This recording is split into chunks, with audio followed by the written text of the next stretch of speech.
కుంభమేళాల కొందరు వెరైటీ బాబాల ముచ్చట్లు ఇంతకుముందే చెప్పుకున్నాం కదా. వాళ్ళే కాదు, పెద్ద పెద్ద చదువులు చదివి పెద్ద పెద్ద కొలువులు చేసేటోళ్ళు కూడా సన్యాసం పుచ్చుకొని కుంభమేళకు వస్తుర్రు.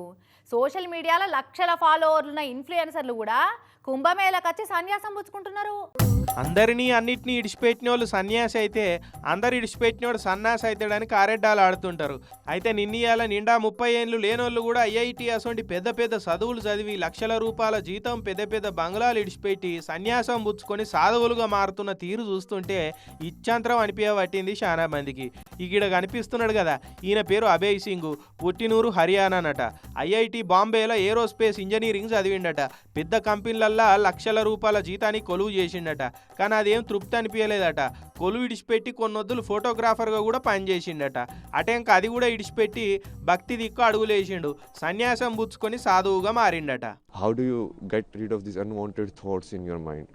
Which I think is very popular question these days. Like people, that's why a lot of people are actually getting attracted towards spirituality.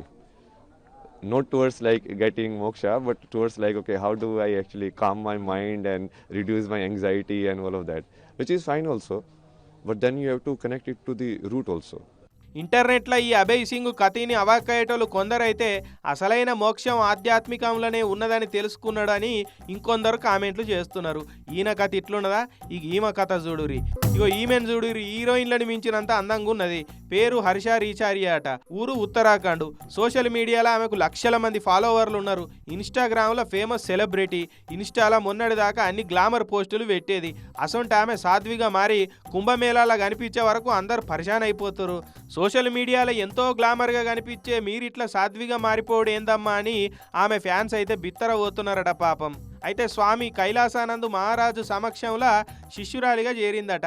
ఇక ఆధ్యాత్మిక మార్గంలో నడుస్తున్నా అని చెప్తున్నది. ఇప్పుడు लोगों को एक बहुत ही खूबसूरत चीज़ जो मुझे देखने को मिल रही है कि अब जो हमारी पीढ़ी है, अब जो युवा हैं देश के, वो बहुत ज़्यादा जागरूक हो रहे हैं धर्म के लिए और अपनी संस्कृति के लिए. तो ये बहुत अच्छी बात है और मैं चाहती हूँ कि जो युवा अभी भी भटके हुए हैं वो भी धर्म से जुड़ें, अपनी संस्कृति को जानें. వీళ్ళే కాదు, దేశ విదేశాల నుంచి కూడా మస్తు మంది బయట దేశపోళ్ళు వచ్చి కుంభమేళాల పూజలు చేస్తున్నారు. పవిత్ర స్నానాలు చేసి ఆధ్యాత్మిక గురువుల సమక్షంలో శిష్యులుగా చేరుతున్నారు. ఇట్లా విలాసవంతమైన జీవితాలు ఇడిచిపెట్టి సాధు సంతులుగా మారుతున్న తీరు చూసి నెటిజన్లు తీరులా కామెంట్లు చేస్తున్నారు.